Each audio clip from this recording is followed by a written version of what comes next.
shot elsewhere in the building, Ronan Coghlan is just about to come on stage, and we all know that everybody just sits through 3 days of interminable talks just to hear Ronan. Karina, come indoors, everybody come in, because this is the funniest thing you're probably ever going to see. Lizzie, why are you wandering about? Oh, you're wandering about so you can sit next to your husband. That's a perfectly equitable thing, I mean equitable thing to do. Just get out of here.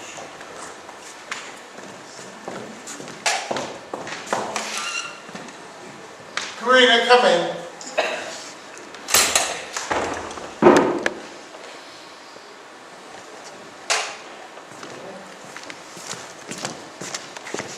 Now I have this microphone going cheap.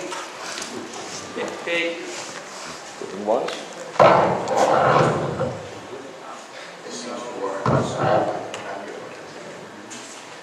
Ronan, what on earth are you doing? I'm standing. Come and sit down, Linda, my dear.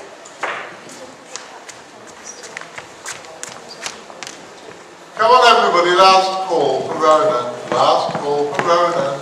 If you don't come in, I'll hit you with my stick. Last call for Ronan. You want to try it, Ronan?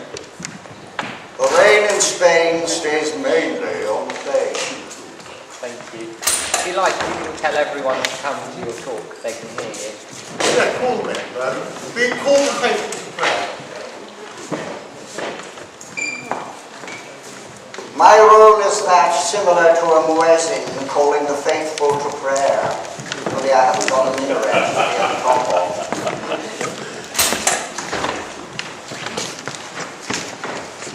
Okay? Taskmaster. Before you speak, Mr. Taskmaster, I have a question to ask.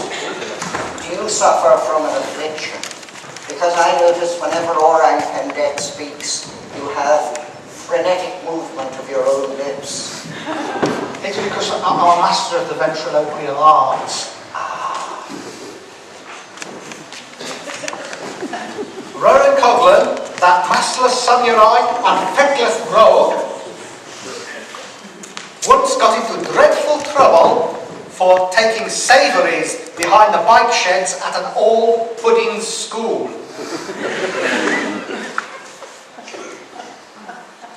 Is that all the introduction I get from I have not finished yet. Well, then on with it. Where was I? Pudding school, yeah. It was taking savouries, you know, things like Ritz crackers and stuff like that. And the headmaster gave him 10 of the best. Anyways, where was I? Yes, he's here today to talk about his invention, which is a new kind of cutlery made entirely out of speech.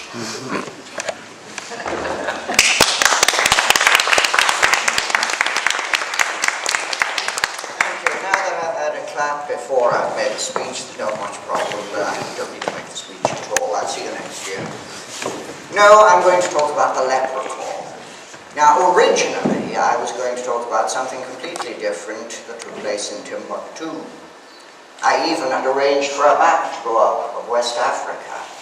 But then I thought, Timbuktu is too exotic, and I might actually have to work putting the speech together.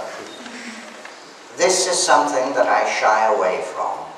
So I'm here today. Now, these are my respectable trousers. My wife said to me, you must wear your respectable trousers at your lecture. And I said, what? The ones that the fly stays up on? And she said, yes. And you can take your second pair of respectable trousers, but try not to spill anything on your most respectable trousers, as your second respectable trousers aren't as respectable as your first respectable trousers. But away from that to the leprechaun. Now you probably all know what a leprechaun is supposed to look like. A bit like me, only smaller, say that's nice. And they are very commonly associated with Irish folklore. But when I wrote to the Department of Irish Folklore, is there a strange ring coming from somewhere? Or is it Jonathan playing with his... Sorry? Take a step back.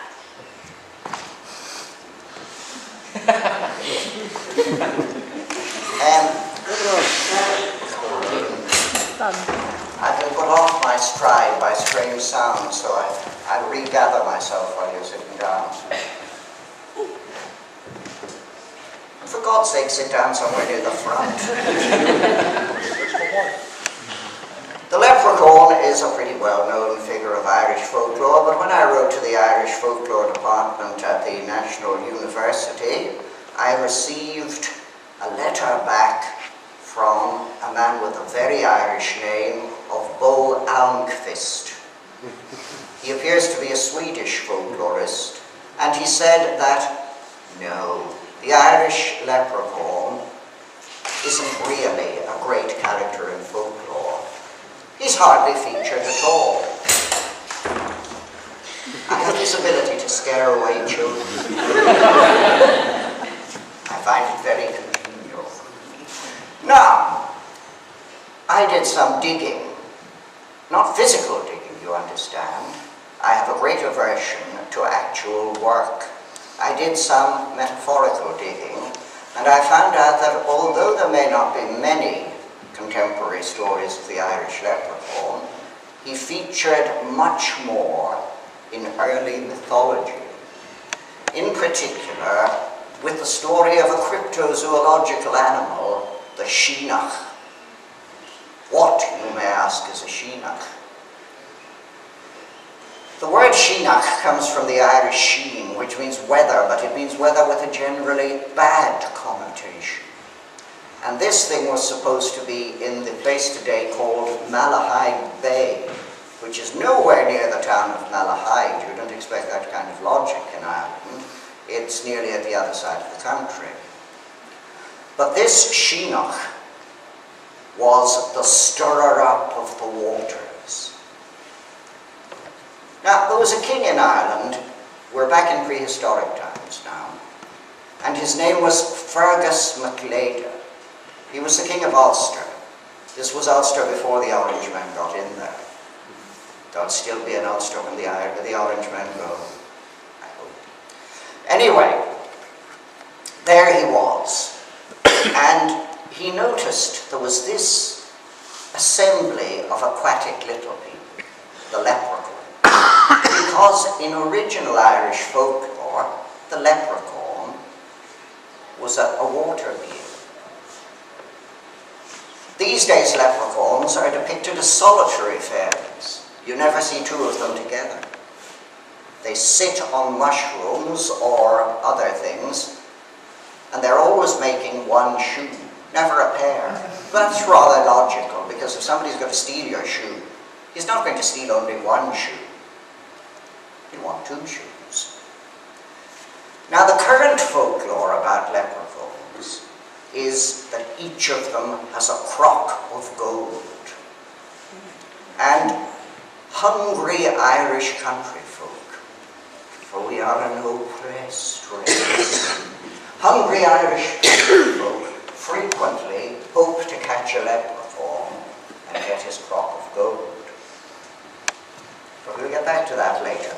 Back to the sheenach. There it is, dabbling about in Malahide Bay. Now, King Fergus went along to the leprechauns, and they were a cheerful and friendly bunch. There's one thing I've noticed. He had an Irish accent, in case you didn't realise that. There's one thing I've noticed, said King Fergus. You people can swim underneath the water, and you can breathe there properly. What are you going to do about me? I'm the king of this place, and I've never swum under the water in all my life. That was very sensible of you, the leprechaun, but we can teach you to swim under the water. The king was delighted. His delight knew no bounds. And they taught him to swim under the water and breathe as easily as if he were walking through the air. There's just one thing now, said one of the leprechauns. For goodness sake, don't swim in Malahide Bay. It's not the kind of place you go swimming. Well, you'll guess what happened. The king got curious about Malahide Bay. I must have a swim there, he thought. Malahide Bay being in Ulster, it was quite near, so he dived into the water. He hadn't been swimming long when he saw ahead of him the Sheenach. The Sheenach doesn't seem to have been terribly violent towards him, but he got such a shock that it twisted his face in fright. And he quickly headed for the surface, and the leprechauns pulled him out, and he went back to his hill fort. Primitive building techniques in those days. He went back to his hill fort, and his servants noticed that so badly had he been frightened that his mouth had travelled round to the side of his face, and his teeth were here. He was completely disfigured. Now, in ancient Ireland, if the king was disfigured, he was immediately deposed, because it was believed that the good of the land was to be found in the strength and virility of the king. And if the local subjects were very savage, they chopped off the king's head. If they were middling savage, they kicked him out. It's a pity you can't take the same line with politicians these days, I feel. But that's another story. Anyway, the king was so beloved that his subjects said, we must hide it from him, that he's a twisted face and that his mouth is in the side of it. Now, I don't know about you, but if my mouth had suddenly travelled to the side of my face and I was having to feed myself through my cheek, I'd notice. But this king, apart from anything else, didn't seem to be particularly bright. And the one thing they did was to hide all the mirrors. The king was a bit perturbed by this. There's somebody stealing mirrors around here. I could swear there was one there and one there. But no mirror was to be found. And the king went on in blissful ignorance of the fact that his mouth was in his cheek for a while. But then one day, he was having his hair washed by a slave girl. Sounds a bit kinky to me, but he was having his hair washed by a slave girl, and he insulted her. And she replied, well, at least I don't have my mouth halfway up my face. And he said, what? The mouth halfway up my face? Glory be to goodness, there must be something wrong. Bring me a mirror. There are no mirrors in the palace at present due to a strike at the mirror-making establishment, said a sort of seneschal figure. Go and fetch me one at once, in peril of your life, said the king. He got less Irish in accent when he became imperious. So the seneschal went off, and of course he knew where the hidden mirrors were and produced them. I must take vengeance on the beast that did this to me. The Sheenach must die, and I must kill it. Well, said the seneschal, it's a pretty big thing. I wouldn't go under the water to kill it. That's its natural element. You should kill it from the surface of the water. Do you mean out of a boat? No. You couldn't really reach it out of a boat. You'd have to walk across the water. Now, walking across the water is an infrequent custom in Ireland, and many people don't know how to do it. So the king didn't really know what to do next. But meanwhile, in another leprechaun kingdom, there was a king named Udon MacAldon. He thought he was the greatest king on 2 feet because he didn't know anything about the human race. He thought leprechauns were the normal people. But he had a jester called Eshert. And Eshert said to him, there's a kingdom of gigantic people, the kingdom of Ulster, down that way where the signpost says, to Ulster, drive carefully. Now, if you go down there, you will find there are people of horrendous size. Horrendous, you say, horrendous size. Well, I'm going down there, said the king of the leprechauns. Wish me luck. I'm going to see these gigantic people. I think you're probably exaggerating. Not half as good as, not half as big as they're supposed to be. "Oh, I must come with you, my angel," said his queen, with the peculiar name of Babel. So the two of them set off for Ulster. Babel led the way, but as she had no sense of direction like most women, the king took over pretty quickly. Before long, they came to King's Hill Fort. "Ah, that's a big one," said Udon. "Lucky it's night time, isn't it? We can sneak in, have a look at them, and sneak out again." "Oh, you are so clever," said the queen. So the pair of them snuck into the palace. "Well, what do you think is in that great cauldron boiling over the fire?" said Queen Babel. "I don't know, but things like that are best left alone. Now don't you be climbing up." God, she's halfway up the cauldron already to have a look inside.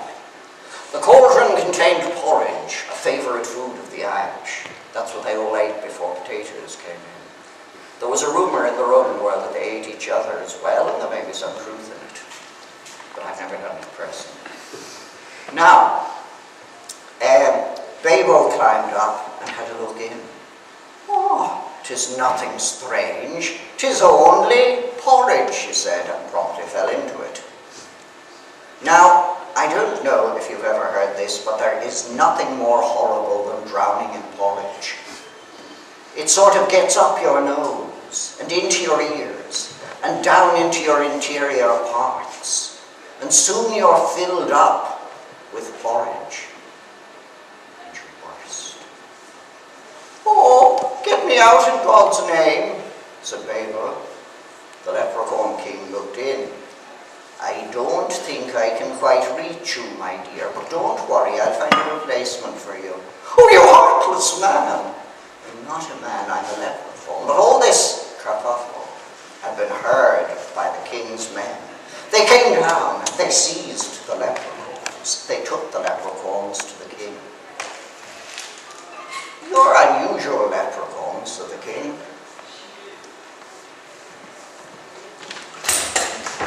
This is like a commercial break when people come in, and we all stare at them to make them feel uncomfortable because they've come in late.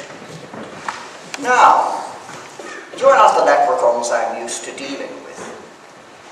I think I'll keep you in a cage. "Oh God, you can't be doing that now," said King Udon. "I mean, I'm a king just like you are." "Yes," said the king. "I tell you what I'll do," said King Udon. "I'll trade something for you.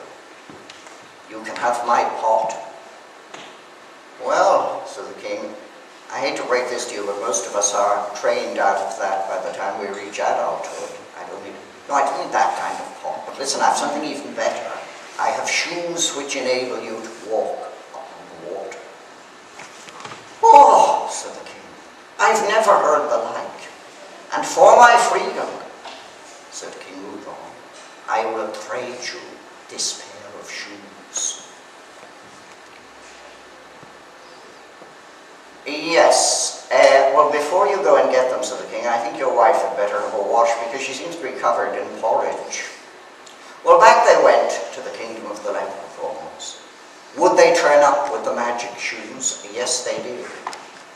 The king put them on. Leprechaun shoes are a bit small. I'd take off my shoe and show you how small they were, except that I'm not wearing my respectable pair of socks, and therefore my wife, when she sees the video of this, if it comes out, would chafe and chide me. So he went walking out in the water when he managed to squeeze his feet into them. And suddenly there was a turbulence near him. The Sheenach was approaching.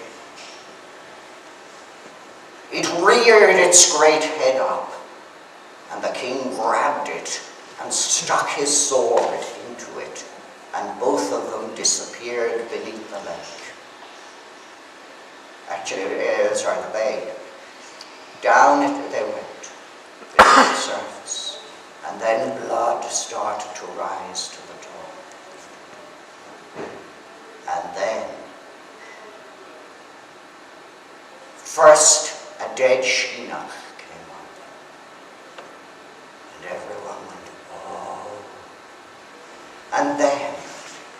the king came out of the water. There was only a skeleton left, for the Sheenock had eaten all his flesh. And one of the younger people looking on started irreverently singing, "Thigh bones connected to the bone kind of."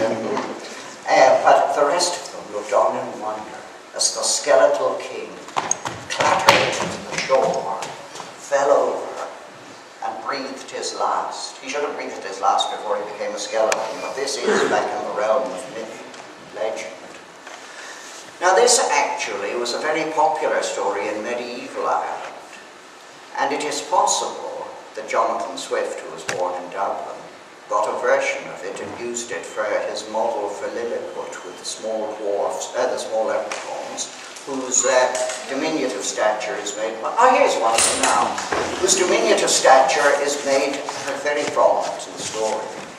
But these days there aren't that many stories of leprechauns and folklore, but there is one particular one that is always told to small children in school, and bearing the mental ages of most of this audience, I'll tell it to you. The leprechaun is out there making a shoe and doing, it's another one, this is a bigger one. The leprechaun is making a shoe, troubling nobody, when along comes a crafty peasant. All Irish peasants are crafty and full of guile. And all Irish people who aren't peasants are really peasants pretending to be something else.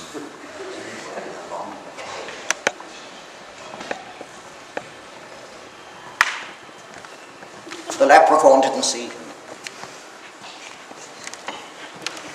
Gotcha!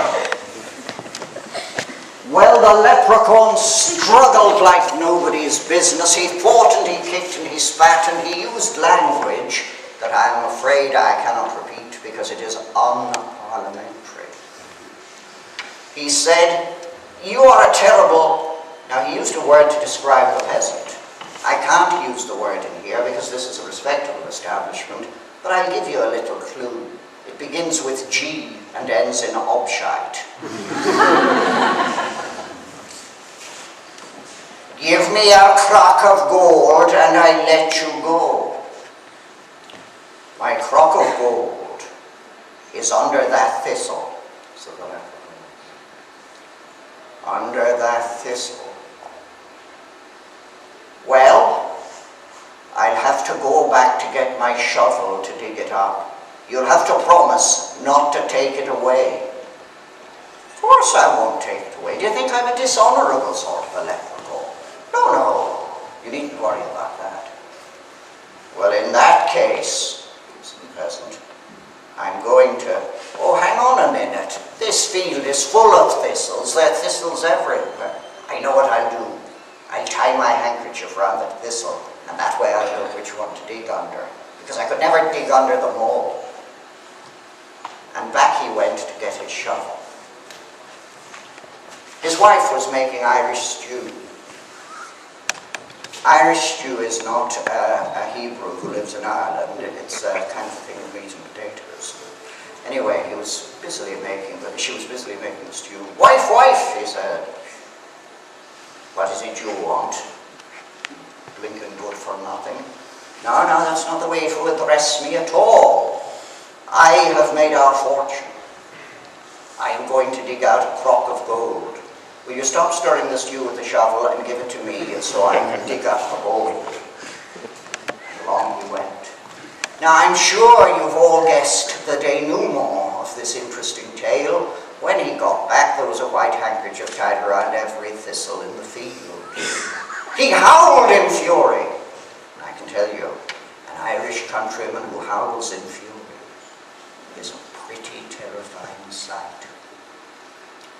If you ever read Janet Board's book, Fairies, there's an account of an actual sighting of a leprechaun that is supposed to have happened some time ago, 1936. It was reported in the newspaper, so it must have been true. Apparently a boy in County Limerick was walking along when he saw a little man whom he assumed to be a leprechaun. "What are you doing here?" asked the boy, who was taller than the leprechaun. "I'm from the mountains," he said, "and what I'm doing here is my own business." This was a little off-putting. But when the boy told his friends, none of them would believe him. Go on. So he said, I'm going back to the same place tomorrow and see if the leprechaun was there.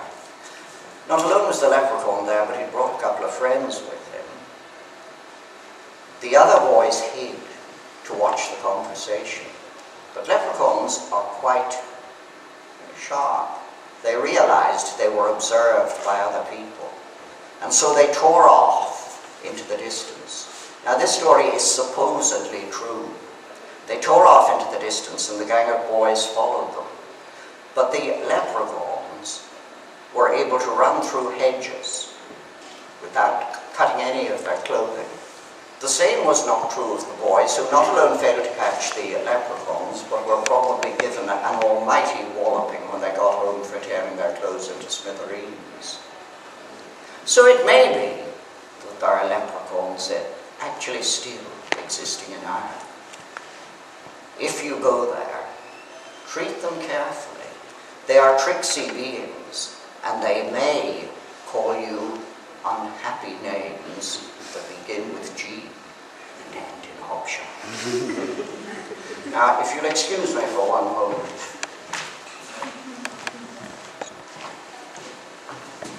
I am not going through the tunnel of goats again, by the way, in case anyone thinks that I am.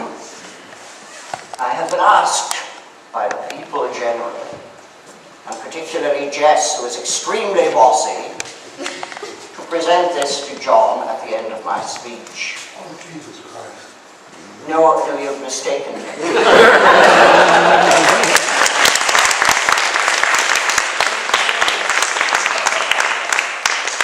Ladies and gentlemen, the one and only Ronan Coghlan.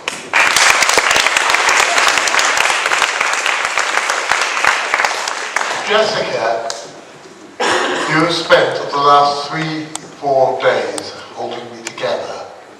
You're not supposed to make me burst into tears just before I give my final speech. I'm very sorry. Oh, shut up. Thank you, darling.